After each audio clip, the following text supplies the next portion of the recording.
Olá, eu me chamo Eduardo Pompeu e faço parte desse grande projeto, desse projeto de musculação, e quero hoje começar com uma aula diferenciada. Algo que dificilmente você vai encontrar em outros locais. Talvez um assunto muito pouco abordado.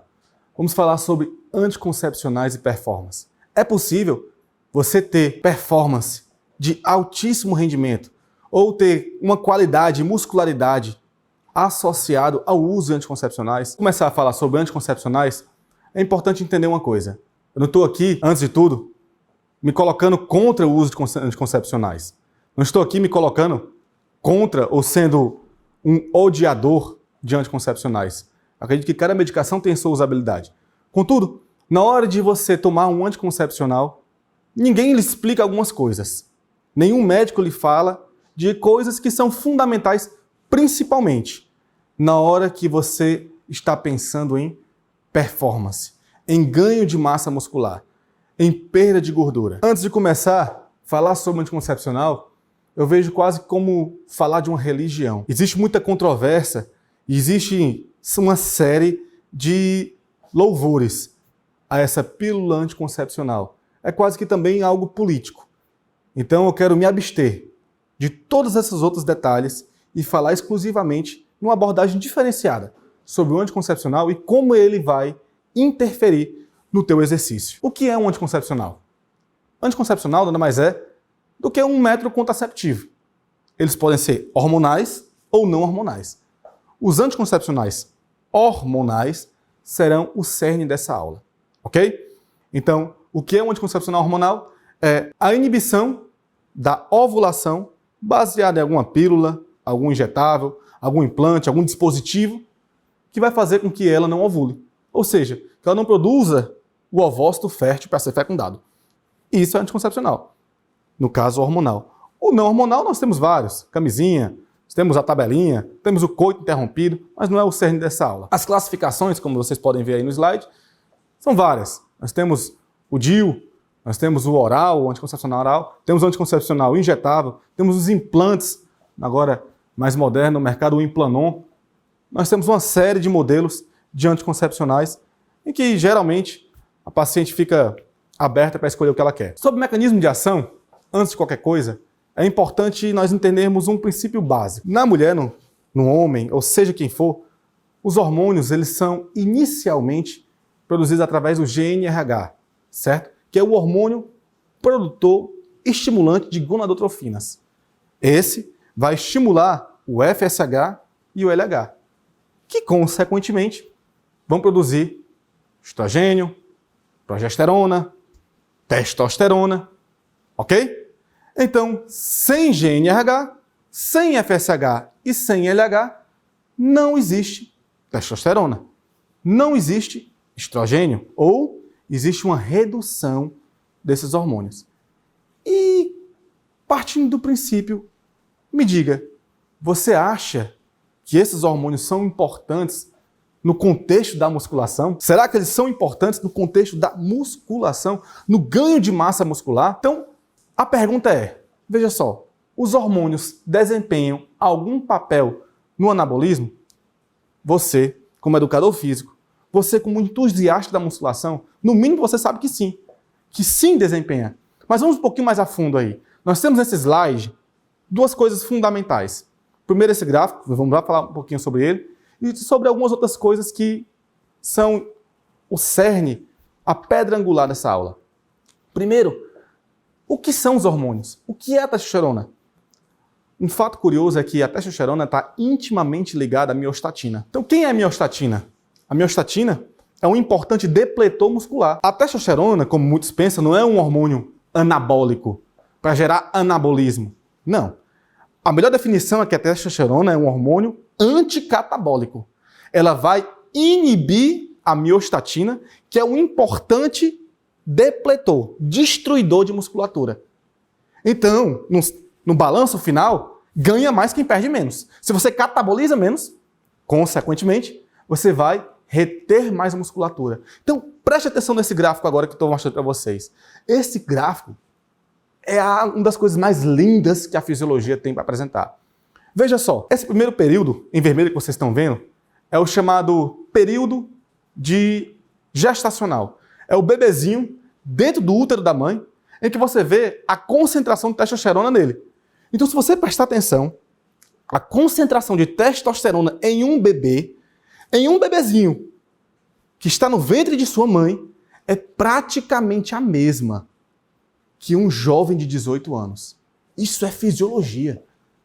Ou seja, no momento em que você mais precisa de construção de tecidos, no momento em que você mais precisa de construção, de anabolismo, de produção de massa muscular, de produção de massa encefálica, de produção de órgãos, de músculo liso, músculo esquelético, de músculo estriado, você tem aí a testosterona presente. Agora, se eu me utilizo de algum produto em que ele barra a minha testosterona, o que há de se fazer? Outra coisa, a síntese de proteínas, claro, a produção de hemácias. Por que a testosterona gera no paciente uma capacidade metabólica tão superior ao ponto de você ter que proibir ela em competições? Os exames antidoping, por exemplo, os hormônios desempenham um papel fundamental. E ora, quem é o anticoncepcional? Ele é nada mais nada menos do que também um hormônio. Aliás, o anticoncepcional é um análogo hormonal. Decore essa palavra. Um análogo. O análogo ele é um hormônio falso. Ele se liga ao mesmo receptor que o estrogênio e a progesterona se ligam. Porém, eles não são estrogênio e progesterona. São falsos. Por isso que nós vamos gerar o que nós chamamos de feedback negativo. Pelo fato de nós termos muito deles, nós diminuímos um pouquinho do próprio, do que nós temos de próprio. E a pergunta é, existe alguma relação entre anticoncepcional e performance? A resposta é sim, existe. Por isso que é importante que você entenda, na sua anamnese com a sua paciente, com a sua aluna, se ela faz uso ou não, porque você vai precisar lidar um pouquinho com alguns detalhes. Veja esse estudo que é muito importante, que está aparecendo na tela aqui para vocês. Chama-se estudo de Elliott, que é um estudo fundamental que ele teve por princípio, por iniciar, falando que o anticoncepcional não gera nenhuma alteração na força da mulher. Ou seja, pegaram mulheres que fazem uso de anticoncepcional, que estavam fazendo exercícios específicos e muito bem documentado, com métodos bem delimitados, e no final eles concluíram o seguinte: o anticoncepcional não altera a força da mulher. Que isso é fato, realmente é inquestionável. O estudo conseguiu concluir isso, mas houve um calcanhar de Aquiles no estudo, que é essa tabela aí fundamental que vocês têm que entender. Essa tabela está inclusive grifado de amarelo, é a única coisa que vocês precisam compreender daí, tá? Para não ficar muito complicado. Então, o que é CPK? CPK é um marcador que nós temos, principalmente um marcador de lesão e de recuperação muscular.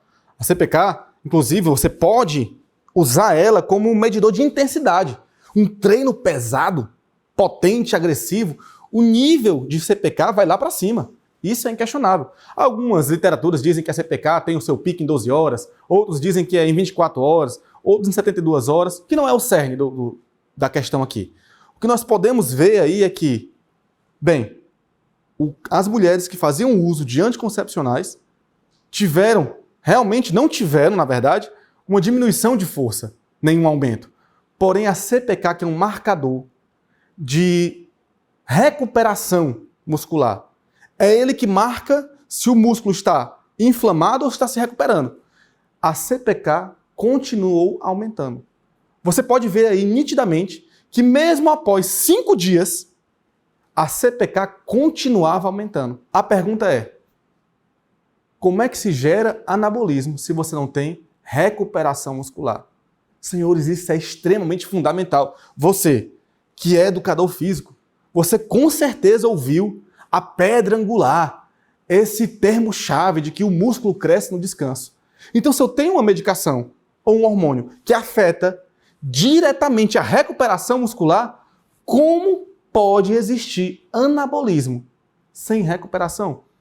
Se mesmo após 5 dias, o músculo ainda está se recuperando, ele não mostra sinais de que ele está em recuperação. Um ponto fundamental. de se entender, você como profissional, é que talvez o seu aluno não esteja respondendo ao treinamento, à dieta. Por quê? Por que será que aquele estresse que você está gerando a mais na musculatura, tentando fazer sobrecarga de peso, aumento, chegando até a falha e tudo isso, e quando na verdade o que está acontecendo é justamente o oposto. O músculo não está se recuperando. Você está gerando, inclusive, um estresse muscular, aumentando ainda mais os níveis de miostatina. Em vez de você conseguir um efeito, você está gerando um efeito contrário. Tudo isso por causa, muitas vezes, de uma pílulazinha que é tomada diariamente ou injetada diariamente. Nesse mesmo contexto, temos também uma associação que vale a pena lembrar. A do anticoncepcional e o aumento de peso. Eu sei que muitas vezes o seu ginecologista ou a ginecologista da sua aluna vai dizer que isso é balela, que tem muita controvérsia, que não é bem assim. Isso é fato. Falar de anticoncepcional é um assunto polêmico. Deixa eu só lhe apresentar algumas coisas. Eu me lembro, quando eu estava na faculdade, que uma professora, para argumentar que o anticoncepcional não tinha relação nenhuma com a perda de peso ou o ganho de peso, ela me mostrou para a turma, inclusive, esse artigo. E eu ainda não tinha maturidade acadêmica, deixei, esqueci minhas ideias. Porém, se você olhar a fundo o estudo, ele não comprova necessariamente que há ou não perda de peso. Mas onde está o cerne da questão é que esse estudo foi feito em primatas. Um modelo em primatas. Você sabe o que é um primata? É um macaco. Um macaco, senhoras e senhores. Um macaco. Ou seja, um estudo que, para fundamentar, para provar para você que o anticoncepcional, não importa qual seja, não vai lhe gerar aumento de peso, ele tem que ser feito em macaco, no mínimo, é controverso. Então, nós temos também aqui um outro estudo. Um outro estudo falando que o uso de anticoncepcional em mulheres jovens, menores que 50 anos de idade, em idade fértil, houve como conclusão o aumento de peso, o aumento da massa gorda, como está grifado aí para vocês, ou seja, o aumento de gordura e a perda de massa muscular.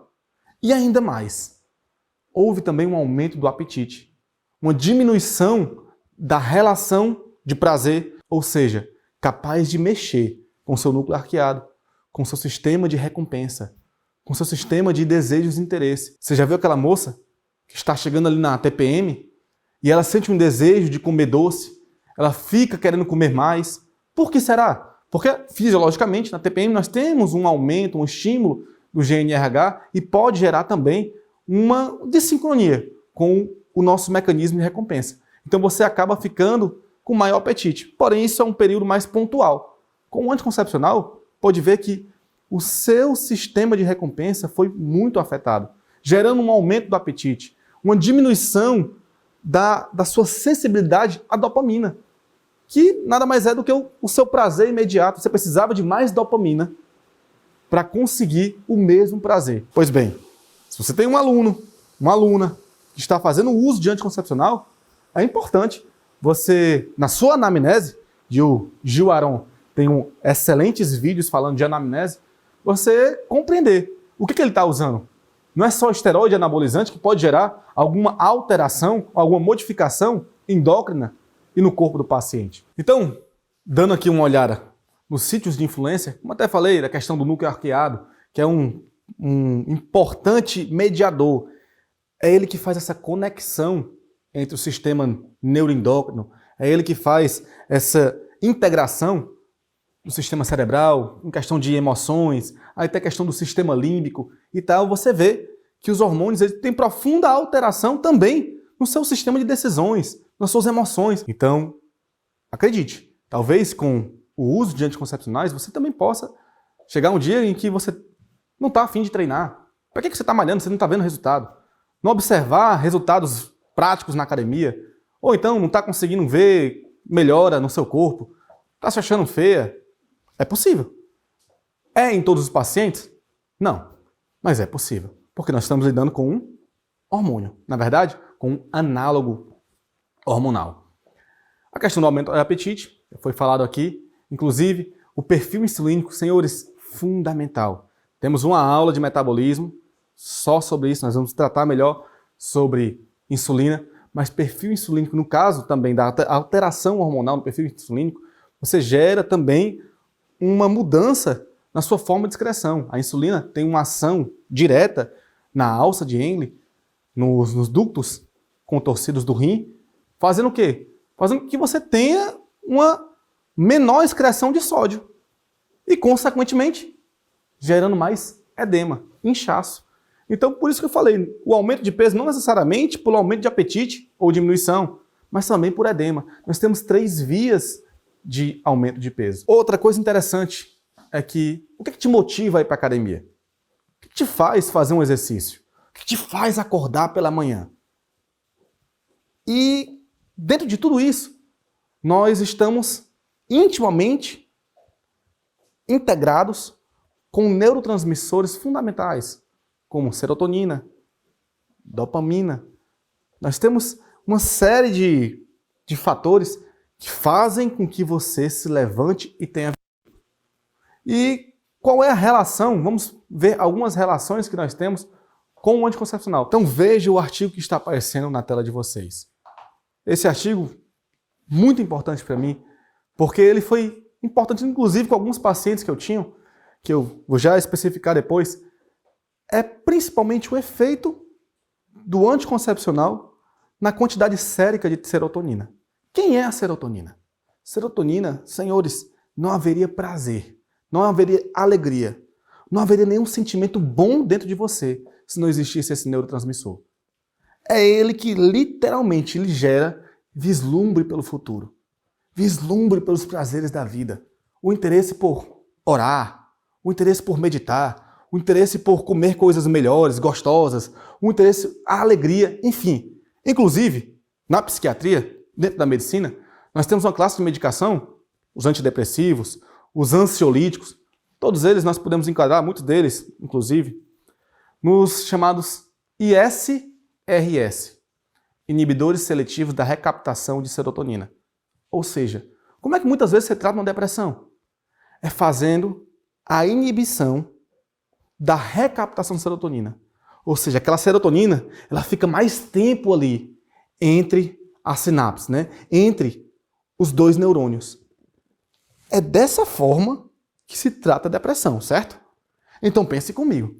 Se eu tenho algo que altera o metabolismo, que altera, acima de tudo, a forma em que a serotonina age, esse algo talvez vai influenciar algumas coisas. Primeiro, a sua labilidade emocional. Talvez você fique com um humor mais lábil, crie talvez um abuso daquele exercício, do seu namorado, ou algo do tipo. Ou você perca o interesse pela relação sexual, diminua a lubrificação, mas enfim, você pode ter ali uma tolerância ao prazer, diminuição das coisas que realmente lhe dão prazer. E isso é por quê? Por causa do metabolismo da serotonina. Se eu estou diminuindo a produção, se eu estou inibindo ou alterando a forma em que ela age na sinapse nervosa, certamente, como produto final, eu vou ter uma alteração no humor, na disposição, no desejo pelo prazer. E essa resistência à serotonina, muitas vezes, é o que gera a depressão, não como doença, mas a depressão na queda humoral do seu humor, da sua alegria. Não é aquele efeito no seu dia. Então, para concluir, nesse mesmo assunto, nós temos um artigo muito importante. Veja só, esse artigo, inclusive, ele é até um pouco mais antigo, 2009, mas ele fala uma coisa muito interessante. Esse artigo é o efeito de baixas doses, baixíssimas doses de testosterona em gel, o que nós podemos chamar também de testosterona bioidêntica, na pele. Testosterona na pele em pacientes com depressão grave, utilizando uma série de medicações para tratar a depressão e sem modificar a ideação suicida, sem modificar o humor do paciente, que nós chamamos de insucesso terapêutico. Então pegaram apenas pacientes com insucesso terapêutico, que não responderam às medicações e fizeram o quê? Terapia, sabe com o quê? Com testosterona. Veja só, com esse hormônio tão vital, tão importante para a vida. E através desse estudo perceberam que o quê? Que sim, que houve grande mudança no desfecho da depressão com reposição de testosterona. Então, o que te motiva a ir para a academia? Por que você contrata um personal? Ou você é personal? Por que você acha que aquele seu aluno, ele contratou você por um mês e depois desistiu? 2 meses malhou e parou? Todo mecanismo de constância, todo mecanismo de disciplina, todo mecanismo de progressão, ele depende muito da sua homeostase hormonal. Então, o que nós queremos defender aqui não é necessariamente que você não deve tomar anticoncepcional. Não. Eu quero dizer, talvez, é que nenhum outro médico falou para você. O que você não viu na faculdade de educação física. O que ninguém lhe falou para você perguntar na hora de fazer sua anamnese com o seu aluno se ele está usando ou não anticoncepcionais. Porque certamente, se você, inclusive, que está me assistindo, for uma mulher, certamente, dificilmente, o seu médico falou dos efeitos colaterais do anticoncepcional. Muito pelo contrário. Talvez você nem tenha precisado ir ao médico para utilizar anticoncepcionais. Eles estão aí, disponíveis. Então, se eu trocasse anticoncepcional por hormônio esteroide injetável, cipionato de testosterona, Durateston, Testogar, Ciclo 6, sei lá. Se eu falasse dessas palavras, o terror seria coletivo. Mas no momento que eu falo anticoncepcional, que também é um hormônio, que também é um análogo hormonal, ou seja, é um hormônio falso, bem como todas essas outras medicações que eu falei, não existe problema algum. Então, para concluir essa aula, eu queria que você visse agora esse slide. Aqui eu coloquei informação de um artigo que com certeza você não viu, que ninguém mostrou para você, mas eu vou lhe mostrar que também não tem nada a ver com performance. Mas esse artigo, senhores, é do New England, das mais importantes circulares, dos mais importantes revistas de medicina do mundo. Um estudo dinamarquês com 1.800.000 mulheres, um número considerável, feito em idade fértil. E sabe o que foi que ele concluiu? Ele concluiu que dessas mulheres, o risco de câncer, principalmente o câncer de mama, aumentou em 20%. A pergunta é: alguém falou isso para você? Alguém disse isso para você? Esse artigo, embora do New England, não apareceu em nenhum seminário médico que eu fui. Não apareceu em nenhuma aula da minha faculdade. Como eu lhe falei, talvez pelo fato de você pesar o uso de anticoncepcional, você seja muito criticado. Mas assim como toda medicação, ela deve ser pesada. Existem os seus prós e seu contra. E essa foi a aula de hoje. Espero que gostem.